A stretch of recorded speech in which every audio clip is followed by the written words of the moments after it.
नमस्कार भावांनो, मी बकासूर प्रेमींसाठी एक आनंदाची बातमी घेऊन आलेलो आहे की आपल्याला बकासूर आज पुन्हा एकदा पळताना दिसेल.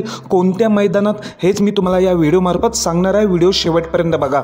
तर नक्कीच झालं आहे काय मित्रांनो, आज मोठं मैदान चालू आहे. आमदार केसरी अतुल पर्व वडगाव हवेलीला जे 5 लाखाचं मैदान आहे. या मैदानात आपल्याला बकासूर पळताना दिसला होता. बकासूरचा पैरा होता शिवराज इंगळे यांचा लखनसोबत. तर मित्रांनो, गटालाच हार झाली होती.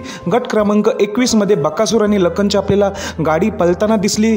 गट फॉल झाल्यामुळे गटालाच हार झाली होती. त्यामुळे महाराष्ट्रातील बकासूर प्रेमी खूपच नाराज झाले होते. आज एवढं मोठं मैदान आणि एवढ्या मोठ्या मैदानात आपल्याला बकासूरची हार झाली. पण मित्रांनो, नाराज होऊ नका, कारण की कधी कधी हार होत असतो, ती सहन करायला आपण शिकलंच पाहिजे. असो मित्रांनो, पण मित्रांनो, आज आपला बकासूर दुसऱ्या मैदानात दाखल होणार आहे.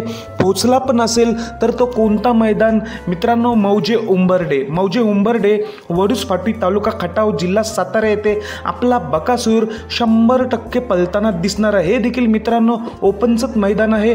श्री सिद्धनाथ यात्रेनिमित्त भव्य असं ओपनचं बैलगाडा शर्यतीचं मैदान, पारंपरिक आणि जुने हे मैदान मौजे उंबर्डे येथे आज चालू आहे.